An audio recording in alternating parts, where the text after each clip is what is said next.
마블 팬들은 사는다고. 인간들이 너무 다르겠다. 맞아. 만세. 만세. 안녕하세요. 안녕하세요. 웬 만세? 성경 공부하는데 만세를 해야죠. 예. 예. 좀 졸린 것 같아요. 아닙니다. 졸리지 않죠? 네. 예. 성령에 취했습니다. 예. 반갑습니다. 말은 잘해. 예. 잘 지내셨어요? 네. 예. 오늘 수업 누가복음 14강 말씀에 의지하여 5장 오늘은 6절서부터 16절까지 지난주처럼 석절 또 우리 상훈 씨가 2절 이렇게 네. 읽읍시다. 그렇게 하니 고기를 잡은 것이 심이 많아 그물이 찢어지는지라. 이에 다른 배에 있는 동무들에게 손짓하여 와서 도와달라 하니 그들이 와서 두 배의 채움에 잠기게 되었더라. 시몬 베드로가 이를 보고 예수의 무릎 아래에 엎드려 이르되 주여 나를 떠나소서 나는 죄인이로소이다 하니. 이는 자기 및 자기와 함께 있는 모든 사람이 고기 잡힌 것을 보고 말미암아 놀라고 세베대의 아들로서 시몬의 동업자인 야고보와 요한도 놀랐습니다. 예수께서 시몬에게 이르시되 무서워하지 말라. 이제 후로는 내가 사람을 취하리라 하시니 그들이 배들을 육지에 대고 모든 것을 버려두고 예수를 따르니라. 예수께서 한 동네에 계실 때에 온몸에 나병 들린 사람이 있어 예수를 보고 엎드려 구하여 이르되 주여 원하시면 나를 깨끗하게 하실 수 있나이다 하니 예수께서 손을 내밀어 그에게 대시며 이르시되 내가 원하노니 깨끗함을 받으라 하신대 나병이 곧 떠나니라. 예수께서 그를 경고하시되 아무에게도 이르지 말고 가서 제사장에게 내 몸을 보이고 또 내가 깨끗하게 됨으로 인하여 모세가 명한 대로 예물을 드려 그들에게 입증하라 하셨더니 예수의 소문이 더욱 퍼짐에 수많은 무리가 말씀도 듣고 자기 병도 고침을 받고자 하여 모여오되 예수는 물러가사 한적한 곳에서 기도하시니라. 아멘.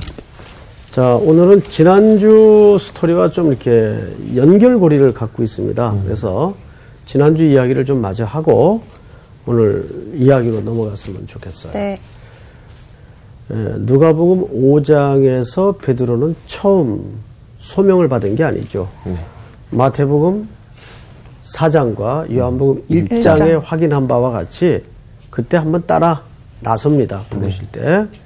그러다가 오늘 누가복음 5장에 보니까 다시 옛 삶의 현장으로 돌아와 있는 베드로를 주님이 만나고 있죠. 네. 이거 두 번째 만남이고 이제 세 번째는 세 번 부인을 한 후에 다시 고향으로 돌아가서 그물질을 하고 있는 베드로를 내 양을 먹이라 소명하시죠. 네. 이렇게 일생에 거쳐 예수님은 베드로를 세 번씩 부르셔요.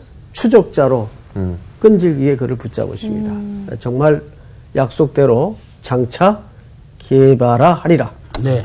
게바는 번역하면 베드로. 반석이라. 반석이라.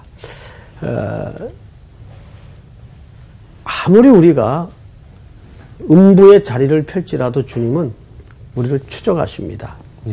그러니까 못 빠져나가요. 감사한 거죠. 그러니까 이 차이밖에 없어요. 맞고 올래 그냥 올래. 그냥 갈라. 그냥 가야죠. 걸어올래 끌려올래. 근데 되게 그냥 옵니까? 안 오게 돼. 맞아. 몇 대씩 맞고 오죠. 네. 그런 일이 없기를 바랍니다. 네. 네.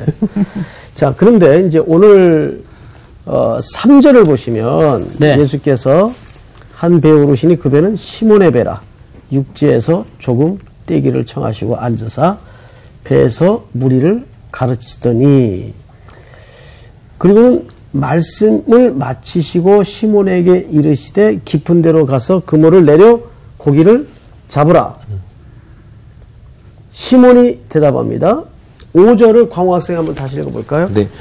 시몬이 대답하여 이르되 선생님 우리들이 밤이 새도록 수고하였으되 잡은 것이 없지만은 말씀에 의지하여 내가 그물을 내리이다 하고 그렇게 하니 고기를 잡은 것이 심이 많아 그물이 찢어지는지라. 네, 그만. 자, 여기 보시면 5절에 보시면 베드로가 한 말을 한번 인용해 보세요.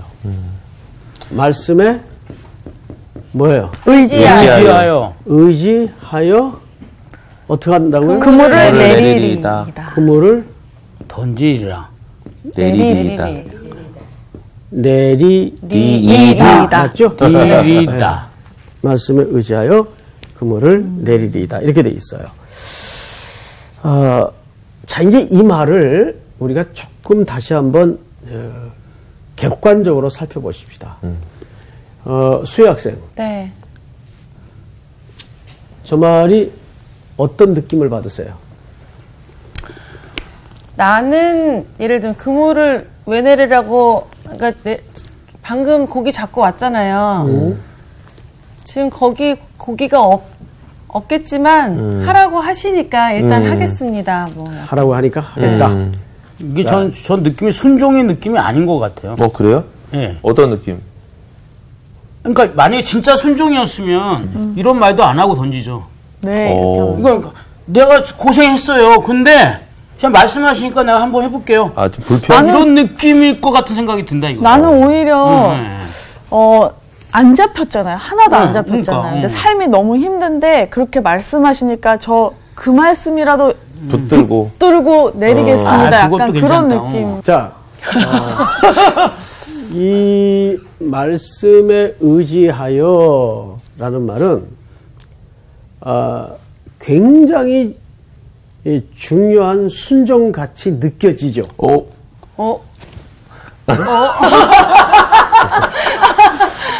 자, 5절을 뜯어서 네. 다시 한번 말씀을 드릴게요. 시몬이 대답합니다. 선생님, 우리들이 밤이 새도록 수고했습니다. 그 뜻이에요. 네, 자, 여기 네. 보세요. 이 말은 무슨 뜻인가 하면, 선생님, 내가 누굽니까? 내가 직업이 어부예요. 제가 어부인데요. 할 만큼 내가 해봤는데. 이 바닷가에서 잔뼈가 굵었고, 물길, 바람길, 고기 다니는 길을 내가 현미경 들여다보듯이 알고 있는 사람인데, 내가 밤새 이 베테랑이 그물질을 했는데도 거긴 못 잡았습니다. 그런데 깊은 데로 가서 그물을 던지라니요. 더 고기가 없는 곳인데. 말이야. 그렇죠. 그렇죠. 예? 자, 그런데 말씀에 의지하여, 근데 원문에는 의지한다는 말이 없어요. 원문에는. 제가 이 말을 그대로 옮겨드리면 이런 뜻입니다. 에피데토레마티수. 이게 헬라 말인데, 네. 이 헬라 말을 보면 의지하여라는 말 자체가 없어요.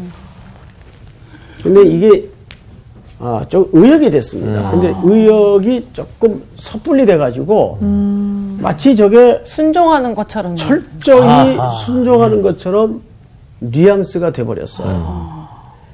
정확하게 이 말은 이 뜻입니다.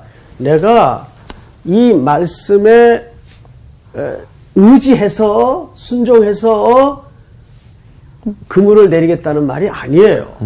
이 말은 원문의 뉘앙스를 그대로 살면 이런 뜻입니다. 방금 말씀드린 것처럼 제가 누굽니까? 네? 바다의 생리에 대해서는 훤히 알고 있는 난데, 그러나 지금부터 잘 들으셔야 돼. 선생님이 하라니까 하긴 해보겠습니다. 이 뜻이에요. 하긴 해보겠습니다. 우리 그럴 때 있어요, 없어요? 있어요. 예를 들어서 저는 저희 어머니하고 이런 상황이 너무 많았어요, 평소에. 이 어머니는 계속 고집을 한 고집 하시거든요. 할 때까지 얘기하시죠. 네, 고집을. 그치. 그러니까 저는 안 되는 걸 알고 있어요. 이게 안 되는 건 알고 있는데, 그러니까 어머니가 그냥 내가 가라니까 갈게요, 그냥. 그러니까 이거는 온전한 순종을 얘기하는 거예요. 반신반의예요. 반신반. 정확하게 반신반의입니다. 왜 번역을 저렇게. 무슨 소리인지 알겠어요? 저거 해석도 너무 잘못됐다. 우리가 저 얘기하면서 믿음으로 내렸다 이렇게 얘기하잖아요. 헬라 말에는 그런 의미가 전혀 아니에요. 저 번역하시던 분이 저 당시에 막 너무 은혜 충동해서 주셨어. 그랬던 거 같죠. 근데 저런 가사로 노래가 있거든요, 또. 주의 말씀 의지하여. 근데 그 말이 아니에요. 의지 자체가 없어요. 이게 헬라 말을 보면 에피데토레마티수라고 돼 있어요. 이 말은 무슨 얘기냐면 정확하게 말씀에 의지하여가 아니라 말씀을 하시니까 그냥 해볼게요. 하긴 해볼게요. 이 뜻입니다. 그러면 이것은 확고하게 믿음을 가지고 한 얘기가 아니라 그렇죠. 뭐요? 반신반의. 근데 더 중요한 게 뭔지 아세요? 수약생 얘기해봐요. 더 중요한 게 뭘까요 여기서? 더 중요한 게 있어요? 있죠? 반신반의 했지만 한 거. 안 할 수도 있잖아요. 해냈다는 거. 제가 이거 밤새도록 했는데 그러니까, 할 필요가 없습니다 할 수도 그렇지. 있는데 한 거. 하라니까. 한번 따라갔다 온 사람이랑 좀 다르네. 하긴 한다. 항상 말씀하시는 거. 행함이 한번 없이는. 따라갔다 와서. 중요한 거는 네. 그 부족한 믿음이라도 그렇죠. 중요하다는 거죠. 겨자씨만 합니다. 반신반의. 지금 수학생 말이 맞아요. 예. 그러니까 우리가 사실 믿음을 가지고 산다고 하지만 우리의 믿음이 온전하지 않잖아요. 네. 맞아요. 늘 긴가민가 하면서 찔끔찔끔 앞으로 가는 거잖아요. 주님이 우리를 포기하지 않는 이상은. 네. 그렇죠. 저는 여기서 예수님이 베드로에 대한 애정과 사랑이 얼마나 끈적끈적한지를 눈물겹게 확인하는 거죠. 꼭 이 바닷가에서 광우를 만난 기분이에요. 아니, 이랬어. 그러지 않으세요, 여러분? 네. 예? 지금 베드로의 상황을 잘 보시라고요.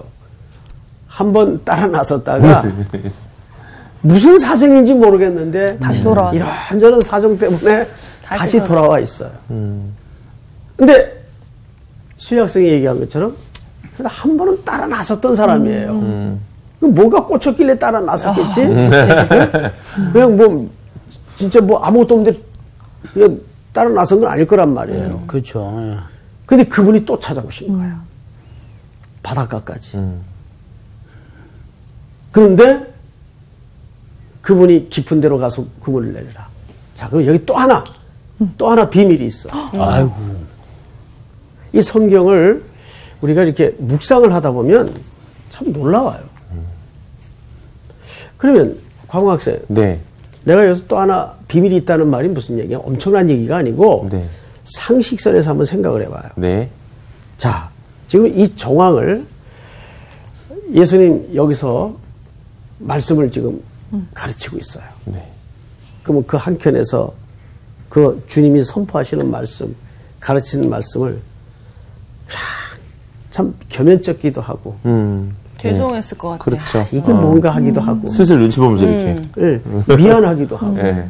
그래서 그물을 씻고 있는데 말씀이 지금 가르쳐지고 있어요. 네. 그러면 귓구멍이 있는 이상 그 말씀을 들리죠. 들었을까 하나? 안 들렸죠. 들리죠. 예, 예. 들었지. 네. 예. 근데 그게 보통 말씀이에요? 귀한 말씀. 그러면서 마음에 여러 가지 망감이 네, 그랬을 것 같아요. 교차하면서 그 말씀이 지금 들어오는 거예요. 네. 그런데 갑자기 그물을 내리라는 거예요. 깊은 데로 가서. 그때 예수님께서 하신 말씀을 근거로 베드로가 한 말이 아예 그냥 말씀하시니까 내가 해보겠습니다. 여기까지 온 거예요. 네, 네. 그래서 이게 조금의 발전입니까? 아닙니까? 발전이죠. 발전이죠. 어디 신앙이 한꺼번에 점프하는 경우가 있어요. 맞아요. 그런 건 없어요. 한 눈금 한 눈금씩 주님이 네. 억지로라도 끌고 가는 그래. 거예요. 설교 한 편 들은 거야, 지금 베드로가. 그러니까. 그래서 조금 마음이. 열렸어. 예. 예, 그 주님의 제자를 부르시는 방식과 부른 제자를 만들어가는 방식은 너무 진지하시고 네. 끈적거리시고 즐기시고 네. 하는 사랑을 여기서 발견하는 거죠. 그 다음에 어떻게 징계되는가를 한번 보십시다. 네. 자, 5절을 보시면 말씀에 의지하여 이거는 온전한 순종과 결연한 믿음이 아니라 그랬어요. 네. 의지하여 내가 그물을 내리다 하고 그렇게 하니 고기를 잡은 것이 심이 많아 그물이 어느 정도까지 찢어지는지라. 찢어지는지라. 이에 다른 배에 있는 동무들에게 손짓하여 와서 도와달라 하니 그들이 와서 두 배의 채움에 잠기게 되었더라. 그러니까 어마어마한 어획량이 일어난 겁니다. 네. 자, 그리고 이제 8절을 보십니다. 시몬 베드로가 이를 보고 예수의 무릎 아래에 엎드려 이르되 주여 나를 떠나소서 나는 죄인으로서이다. 자, 드디어 여기서 또 한 단계의 영안의 눈이 열어지는 걸 봐요, 안 봐요? 네. 드디어 베드로가 예수님을 누구로 발견하기 시작하는 거죠? 구주로. 신적인 존재로 발견하기 시작하는. 그러면서 그가 사실 맥락상 나는 죄인이라는 말이 뜬금없이 나와야 될 대목이 아니잖아요. 네, 그렇죠. 네. 예. 만약에 상훈 학생 같으면 네. 여기서 자기는 무슨 말을 했을까? 유레카. 아니지. 죄송합니다. 제가 뭐 생업 때문에 다시 일로 왔지만 다시 쫓겠습니다. 이런 어떤 그런 말을 그다음에 하면 착해. 우리 향기 학생 뭐라고 했을 것 같아 자기는? 아니, 저 같아도, 아유, 정말 제가 몰라봤습니다. 저를 떠나지 마시옵소라고 얘기할 것 같은데. 저랑 같이 살아요. 그렇지, 그렇지. 제 곁에 있어 주시옵소서. 그게 아니라 업으로 대박 날 수 있을 것 같아요. 그러니까요. 아니, 근데 떠나. 당신 곁에 채찍 붙어 있겠네. 저는 이거 읽으면서도 왜 동업이지, 떠나시라고 바로. 하는 거 저는 너무 놀랐어요. 만약에 광호 학생 뭐라 그랬을 것 같아? 저도 말씀드린 것처럼 뭐 그 전에 있었던 일 이런 거 떠나서 이 사건만 보면 어우 대박이에요. 동업이에요. 뭐 이런 말 그랬을 것 같아요. 수혜 학생 정리해봐요. 뭐라 네. 그랬을 것 같아요? 여기서 같이 살아요. 여기서 같이 사업합시다. 사업합시다. 그랬을 것 같아요. 네. 근데 두 가지를 얘기하죠. 나를 떠나서서 나는 죄인. 네. 근데 참 이 이 고백이 말을 너무 귀하다. 한번 이제 생각해 보세요. 왜 그랬을 것 같아요, 베드로가? 근데 전 이게 이 사람이 은혜를 받았다라는 느낌보다 좀 무서워하고 있다라는 느낌이 좀 있거든요. 예수님은 좀 무서워하는 게 아닐까. 무서우니까. 그러니까 어쩜 아니, 이런 그러니까 개념이 아닐까. 저는 처음에 한 번 읽었을 때는 왜 갑자기 여기에서 떠나서서 나는 죄인이라고 고백을 하지 했다가 조금 전에 이게 설명해 주시면서 그물이 찢어지는지라 하셨잖아요. 근데 정말 상관이 없을 수도 있는데 저는 제 머릿속에 진짜 그 시몬의 마음이 그 깨어지는 듯한 그런 표현으로 저는 받아들여졌거든요. 이게 찢어지는 게 아니라 우리가 이 순간 정말 이 얼어붙은 깨지는 마음이 딱 깨지면서 내가 죄인이구나. 그래서 저는 그때 이 본문이 딱 이해가 가더라고요. 그래서 그 얘기를 꼭 한번 해드리고 싶었어요. 제 마음을 느꼈던 그 마음.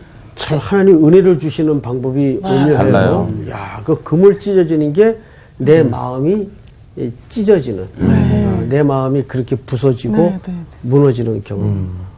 굉장히 의미가 있죠. 그다음에 우리 광호 학생은 그냥 왜 저는 그랬을 것 같아요? 너무 경이로워서. 그러니까 마치 저도 이제 예수님을 그런 얘기 많이 하거든요. 야, 나이트클럽 DJ가 목사가 됐으면은 이유가 있지 않겠냐. 그냥 됐겠냐. 클럽보다 더 좋은 게 천국이야. 뭐 이런 얘기를 해요. 그러니까 왜 영화에도 왜 그 닥터 스트레인지 뭐 이런 영화 있는데 그 주인공이 우주를 대면하면서 되게 막 대단히 자신의 문제가 아니라 더 큰 세계가 열리거든요. 손만 아파가지고 손 고치는 게 목적이었는데 우주의 세계를 대면하면서 너무 경이로운 세계가 있다는 걸 생각하고 인생이 바뀌는 것처럼 저도 제가 나이트 DJ가 사역자가 됐듯이 베드로도 그 예수 그리스도의 그 경이로움에 완전히 이렇게 짓눌린 게 아닌가 이런 생각. 그다음에 마지막으로 우리 수혜 학생. 이 마지막이 부담스러워요.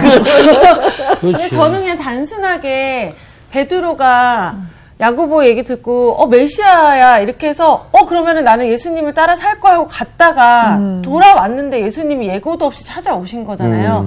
그 자체인데 앞에서 그 말씀을 듣고 금을 던지라는데 반신반의해서 되겠어 이런 마음이 있었다. 이 모든 게 합쳐지면서 너무 죄송한 거예요. 그래서 내가 또 다시 예수님을 따라간다고 얘기하기가 너무 미안한 거죠. 갔다 왔기 때문에. 그래서 나는 나를 떠나라고 예수님 나 같은 사람을 왜 찾아오셨냐. 그냥 그런 마음으로 느껴졌고 그냥 그런 모든 것에서 내가 죄인임을 이제 고백하는 것 같은 그냥 그런 느낌이 들었어요.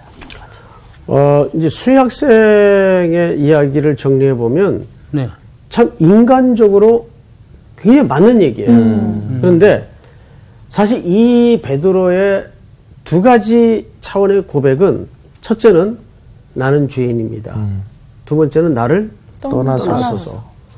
가장 중요한 건 드디어 베드로가 처음 예수님을 만난 이후에 여러 가지 사연과 사건과 오늘 이 현장에까지 이르는 동안에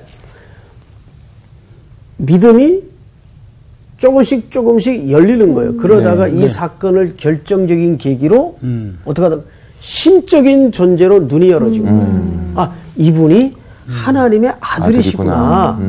그러면 신적인 존재 앞에 갑자기 자신이 발견되었을 때 예, 어떤 느낌이 들까요? 무서운 거예요. 여기는 이제 무섭다라고 표현을 했지만 사실은 그걸 다른 표현으로는 두렵다. 경외하는. 경외하는. 그렇지. 그러면서 나는 죄인입니다. 내가 감히 신적인 존재인 당신 앞에 머물러 있기에는 부정한 존재입니다. 나를 떠나소서. 이사야 선지자처럼. 너무 깊이 한꺼번에 확 깨달으셨다. 베드로는. 우리 또 그거 그런데 아직 부를지도 몰라. 멀었어요. 왜냐하면 깨달을 때는 그게 전부인 줄 알아. 그렇죠. 네. 야, 이거면 다 된 거 아니야? 그쵸. 그런데 참 신앙의 깊이와 넓이와 높이라는 게 맞아요. 얼마나 깊어요. 네. 베드로는 여기에서 더 무너지기를 예수님은 원했던 거죠. 사실은. 여러분 마태복음 14장에 보면 무슨 장면이 나오냐면 그러니까 찾지 마세요. 시간이 많지 않으니까. 예수님이 바다 가운데로 걸어오세요. 네. 기억나시죠? 네. 그때도 베드로네. 그때도 그 배씨가 등장하네. 역시 예수님이 산이 왜 이렇게 생겼냐. 산에서 홀로 이제 기도하시다가 제자들을 먼저 앞서 보내셨어요. 바다로. 바다 건너 너희들 먼저 가 있으라. 내가 이 백성들을 돌려보내고 곧 가마. 그 이제 백성들 오병이어의 사건 이후거든요. 네. 막 왕사무리 하니까 제자를 먼저 건너 보냈어요. 자기 이제 산에서 오랜만에 아버지와 깊은 교제를 하고 있는데 한밤중 바다에서 떠난 제자들이 이쯤 건너가다가 뭘 만나죠? 풍랑을. 네. 막 바람이 불고 난리가 나요. 그래서 죽으려고 그래요. 네. 이때 예수님께서 기도하던 예수님께서 그걸 보고 바다 위로 이렇게 걸어오세요. 네. 걸어오세요. 걸어오니까 이 제자들이 배에서 난리를 치다가 뭐가 걸어와? 귀신이다. 귀신이 온다. 더 난리죠. 더 난리쳐. 무서워. 귀신이다. 유령이다 그래. 유령. 예? 그러니까 예수님이 그 소리를 들으시고 얘들아 나다. 두려워하지 말아라. 두려워하지 마라. 이때 베드로가 여기 베드로가 있었어요. 네. 베드로가 정말 주님이시거든 나를 명하여 오라 하소서. 말도 안 되는 얘기를 해요. 진짜 나를 말도 안 돼. 걸어오라 하소서. 근데 더 말이 안 되는 분은 예수님이에요. 오라. 와, 이래. 오라 그래요. 걸어와라. 그래서 베드로가 배에서 내려가지고 걸어갔어요, 안 걸어갔어요? 걸어갔어요. 네. 여러분, 물 위로 걸을 수 있어요? 없죠. 없죠. 걸어가다가 바람을 보고 무서워 빠져갔어요. 네. 그래서 예수님이 이때 베드로에게 손을 잡아서 건져내십니다. 네. 그리고 배에 함께 올라요. 네? 네. 배에 함께 올라요. 함께 걸으셨나? 자, 그러면 베드로는 사실상 몇 번 물 위를 걸어간 겁니까? 2번. 2번 걸어간 거죠. 네. 네. 첫째. 갈 때 한 번. 한번 근데 이 첫 번째 기적은 물 속으로 빠져가는 기적이에요. 네. 네. 뭐는 기적이 물 속에 빠지는 기적이에요. 근데 두 번째는 빠졌어요? 안 빠졌어요? 안 빠졌어요. 안 빠졌어요. 함께 예수님이 함께? 물론 함께 배에 올랐어요. 당연히. 아, 이때는 그럼 바람이 그쳤나 보다. 아니요. 바람은 언제 그치냐면 배에 함께 오르고. 오름에 바람이 그치는지라 이렇게 돼 있어요. 이게 바람은 이 물 위를 두 번째 걸을 때도 여전히 불고 있었어요. 네. 그러면 첫 번째 기적과 두 번째 기적의 차이가 뭐냐면 네. 성경을 잘 보시면 이 빠져 들어갔을 때 베드로가 한 말이에요. 주여 나를 건지소서. 구원하소서. 침례 받은 거야, 침례? 주여 나를 구원하소서. 구원하소서. 진짜 그런 침례 같은 느낌이다. 딴 생각하지 말고. 그런 알레고리칼한 끝날 줄 알았어. 해석에 감격들 하지 말고 물론 예수님이 함께 하셨기에 안 빠진 건 맞아요. 그런데 여기서 정말 본문이 드러내고자 하는 것은 뭐냐면 베드로의 외마디 같은 비명이에요. 쉽게 얘기하면 이런 거죠. 아버지 살려주세요. 네. 여러분 신앙의 가장 경건한 게 뭔지 아세요? 네. 신앙의 가장 경건한 건 이런 성경책 무슨 가슴 가까이 끼고 홀리홀리한 태도를 보이는 게 경건한 게 아니에요. 네. 신앙의 가장 경건함이라는 것은 어떤 상황, 어떤 경우에도 하나님과 밀착하는 겁니다. 그 외마디가 뭐죠? 어떤 경우에도 나를 구원하소서. 나를 살려주소서. 사실은 우리 모든 성도들에게 늘 이 자리까지 이끌어내시는 게 주님의 목적이에요. 네. 어떤 상황 속에서도 세상의 크기나 세력과 보이는 것을 의지하지 않고 무슨 일을 만나든지 하나님의 은혜로 사는 걸 배우게 하는 거예요. 네. 그래서 늘 우리를 전전긍긍하게 떠밀어내고 밀쳐내고 하시듯 보이지만 그 과정을 통해서 우리에게 뭘 요구하시죠? 어느 때든지 나를. 장광호 학생의 입에서 아버지 살려주세요. 살려주세요. 아버지 살려주세요. 이것만큼 경건한 삶의 태도는 없어요. 그걸 원하는 거예요, 사실은. 지금 베드로가 처음에 예수님을 따라 나섰다가 여러 가지 상황 속에서 다시 옛 삶의 자리로 돌아갔어요. 네. 근데 그 자리를 주님이 또 찾아갔어요. 그래서 그런 엄청난 만선의 기적을 보이셔서 조금씩 눈을 열어, 지금 이제야 한 단계를 또 넘어선 거예요. 근데 또 넘어집니까? 안 넘어집니까? 넘어져요. 또 넘어져요. 그러니까 베드로의 전반기 신앙은 나라는 자아에다가 색칠하는 싸움이었어요. 네? 덧칠하는 싸움이었어요. 그런데 무너지고 나서야, 넘어지고 나서야 베드로가 뭐라 그래요? 이제는 자기가 없어져요. 그리고 항상 하나님의 은혜, 그리고 이끌림을 받는 삶. 네. 패턴이 바뀌는 거죠. 네. 예. 그리고 연약한 형제들을 건져내시고 이끌어내시는 거예요. 여러분, 이 사건, 누가복음 5장 사건 이후에도 베드로는 무수히 말로 실수하고 행동으로 실수하고 혈기 부리고 별 짓을 다 합니다. 그리고 결국에는 스승의 등에다가 비수를 꽂죠. 그러니까 그 말은 사실상 예수님의 행보가 자기가 기대하던 대로 안 가는 거야. 네. 무기력하게 십자가를 그냥 죽으시더라고. 저런 스승을 내가 이때까지 따라다녔다.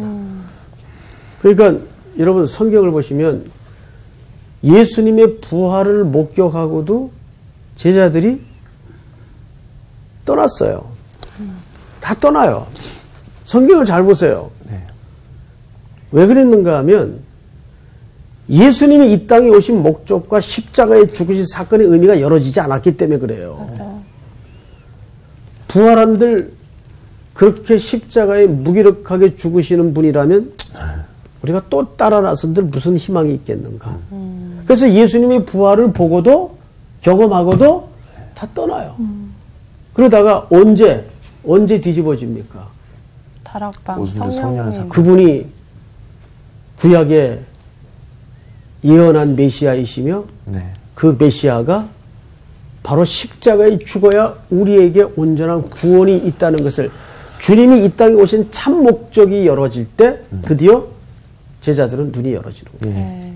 깨달아지는 거죠. 자, 성경을 좀 보십시다. 8절을 보세요. 시몬 베드로가 이를 보고 예수의 무릎 아래 엎드려 이르되 주여 나를 떠나소서 나는 죄인으로소이다 하니 이는 자기 및 자기와 함께 있는 모든 사람이 고기 잡힌 것으로 말미암아 놀라고 10절 다 같이 시작. 세베대의 아들로서 시몬의 동업자인 야고보와 요한도 놀랐습니다. 예수께서 시몬에게 이르시되 무서워하지 말라. 이제 후로는 내가 사람을 취하리라 하시니. 드디어 예수님이 이제 이들을 부르시는 목적을 드디어 처음으로 공개합니다. 그러면서 이런 얘기를 해요. 네가 사람을 취하리니. 자, 여기서 사람을 취한다? 이게 무슨 말일까요? 디모데후서 2장을 누가 빨리 찾아주세요. 디모데후서 2장 네. 26절을 좀 보세요. 26절. 그들로 깨어 마귀의 올무에서 벗어나 하나님께 사로잡힌 바 되어 그 뜻을 따르게 하실까 함이라. 여기에서 취하다라는 정확한 일치되는 단어가 어디에 등장하냐 하면 사로잡힌 바 되어. 하나님께 사로잡힌 바 되어. 자, 그러면 사람을 취한다는 말은 무슨 말인가 하면 하나님께 사로잡히게 만든다 그 말이에요. 네. 사람을 낚는다라는 말은. 자, 근데 베드로 직업이 어부죠. 예. 그러니까 하나님은 참 놀라운 게 그 사람이 살아냈던 삶과 전혀 무관한 방법으로 또 사용하시는 건 아니에요. 물론 그럴 때도 있어요. 주권자가 그분이니까 전혀 다른 방법으로 인생을 사용하실 수도 있지만 하나님은 보편적으로 그 사람이 가지고 있던 삶이나 은사를 전혀 무시하는 분도 아니에요. 예. 누구보다도 고기를 어떻게 잡는가에 대해서는 당연히 베드로가 베테랑이에요. 근데 사실 그 원리가 전도나 사람을 하나님께 이끌어낼 때 아주 중요한 동일한 원리로 사용될 때가 너무나 많거든요. 그래서 여기 누가복음 5장에 보시면 10절을 제가 다시 한번 읽어드릴게요. 예수께서 중간쯤입니다. 시몬에게 이르시되 무서워하지 말라. 이제 후로는 네가 사람을 취하리라 하시니. 여기에 취한다라는 말이 밑에 풋노트에 보면 뭐라고 돼 있어요? 이하고 사로잡으리라. 사로잡으리라. 그러니까 하나님께 사로잡히도록 안내하는 하나님의 종으로서 자리매김을 하게 될 것이다. 네. 그 얘기를 하는 겁니다. 자, 이제 그러고 나서 중요한 건 오늘 결론 겸 본론인데 네. 나환자 얘기가 등장합니다. 이게 뜬금이 없어 보여요. 맥락이 잘 이어지지도 않고. 그 12절부터 16절까지의 내용인데 제가 좀 읽어드리겠습니다. 예수께서 한 동네에 계실 때 온몸에 나병이 들린 사람이 있어 예수를 보고 엎드려 구하여 이르되 주여 원하시면 나를 깨끗하게 하실 수 있나이다 하니. 자, 이제 여기를 보십시다. 나환자가 갖는 이 질병의 상징은 뭐죠? 죄. 나환자의 이 질병의 특징부터 우선 얘기합시다. 이건 감각이 없어요. 네. 그런데 썩어 들어가고 죽어 들어가요. 네. 살점이 떨어지고. 이것은 정확하게 죄인을 잘 설명할 수 있는 구약시대의 유명한 병이에요. 네. 나환자가 등장하는 이 나환자의 요구가 참 특이해요. 나 같으면 이렇게 얘기를 했겠어요. 뭐 거두절미하고 나 좀 고쳐주세요. 맞아. 근데 나 환자가 지금 제가 표현한 표현과 다른 표현이 하나 있죠. 네. 주께서 원하시면. 주께서 원하시면. 네. 이게 놀라운 거예요. 주께서 원하심이라는 말 속에는 무슨 의미가 감춰져 있을까요? 이 치료의 주권이 내 원함과 내 간절함에 있지 않다 그 말이에요. 네. 누구에게 있다는 얘기예요? 예수님. 아, 믿음 좋네. 진짜. 예수님에게 있다는 얘기예요. 네. 우리 보통 회개하면 용서하신다. 네. 회개하면 구원하신다. 일반적으로 맞는 얘기 같은데 더 정확한 얘기는 그러면 회개가 용서의 근거입니까? 회개가 구원의 근거입니까? 아니죠. 그건 아니에요. 성경에는 가끔 가다가 악질들도 회개 안 하는데 하나님이 그냥 스킵하고 넘어갈 때가 있어요. 왜 그럴까요? 너희들의 회개가 용서와 구원의 근거는 아니라는 걸 설명하는 겁니다. 그 주권도 누구에게 있는 거예요? 하나님께 있는 거예요. 그럼 회개 아무 소용이 없겠네. 그 말은 더더욱 아니에요. 네. 그러니까 진정한 회개라는 것은 뭐냐면 네. 하나님의 자비에 기초한다는 고백을 할 수 있는 게 회개의 중요한 상식적 개념입니다. 네. 그러니까 여기 나환자가 원하시면이라는 말은 이 치료의 근본적인 주체가 하나님. 예수께 있다는 것을 고백하는 놀라운 네. 내용이에요. 자, 그런데 맞아 보십시다. 13절 예수께서 손을 내밀어 그에게 대시며 이르시되 내가 원하노니. 참 예수님은 이 뭐의 귀재이신가 하면 감히 그분은 귀재라 죄송하긴 한데 인간의 그 반응의 리액션의 귀재이세요. 맞아. 원하시면 그러니까 그래 내가 원한다. 박자를 맞춰주고. 근데 그게 또 감동이 있어. 그러니까. 그렇잖아요. 네. 그죠? 네. 예, 얼마나 감동스러워요. 내가 원한다. 원하노니 깨끗함을 받으라 하신데 나병이 곧 떠나니라. 예수께서 그를 경고하시되 아무에게도 이르지 말고 가서 제사장에게, 자, 누구에게? 제사장에게. 의사가 아니에요. 왜? 나병만은 이것이 죄인을 상징하는 병이기 때문에 반드시 그 고침의 여부를 제사장에게 확인받도록 돼 있어요. 자, 그런데 또 보십시다. 네 몸을 보이고 또 네가 깨끗하게 됨으로 인하여 모세가 명한 대로 예물을 드려 그들에게 입증하라 하였더니. 자, 여러분, 모세가 명한 예물이 뭡니까? 우리 시간이 없으니까 레위기 14장을 빨리 찾아주세요. 이것까지 하고 맞춰야 돼요. 14장 1절서부터 좀 보겠습니다. 자, 찾았으면 1절을 수희 학생 한번 네. 읽어보세요. 여호와께서 모세에게 말씀하여 이르시되 나병 환자가 정결하게 되는 날의 규례는 이러하니 곧 그 사람을 제사장에게로 데려갈 것이요 제사장은 진영에서 나가 진찰할지니 그 환자에게 있던 나병 환부가 나았으면 제사장은 그 정결함을 받을 자를 위하여 명령하여 살아있는 정결한 새 2마리와 백향목과 홍색 실과 우슬초를 가져오게 하고. 자, 5절부터 우리 광호 학생 읽어보세요.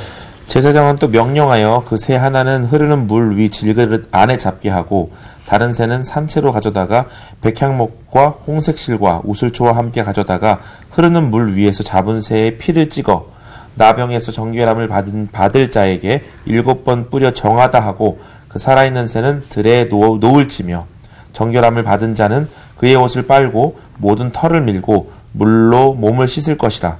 그리하면 정하리니 그 후에 진영에 들어올 수 있을 것이나 자기 장막 밖에 이래를 머물 것이요. 네, 여기 보시면 할 게 많다. 모세의 율법대로 드려야 될 제물이 뭐예요?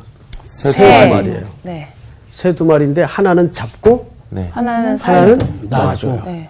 그 말은 무슨 얘기냐면 오실 그리스도를 예표하는 거예요. 네.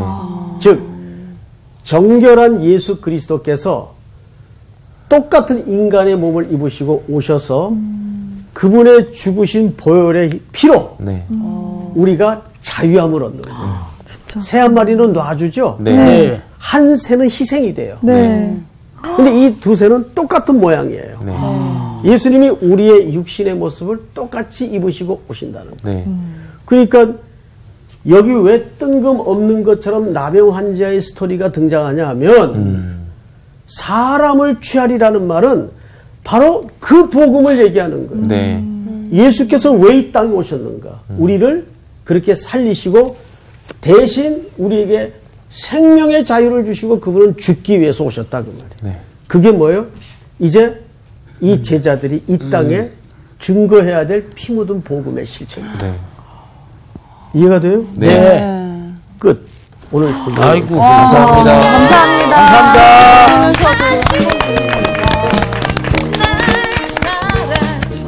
자, 레위기를 읽어야 돼.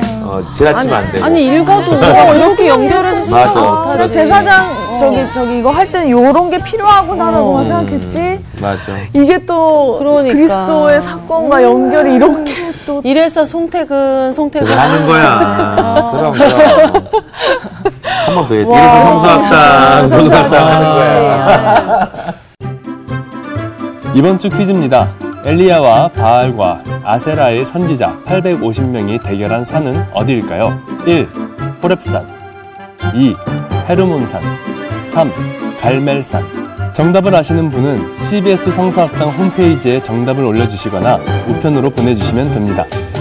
선정되신 분들에게는 대한성서공회에서 성경 통독을 위한 최고의 자습서 성경 2.0 세상을 바꾸는 복음 매거진 크리스채너티 투데이 1년 정기 구독권 성서학당 선생님들의 저서 중 하나를 드립니다.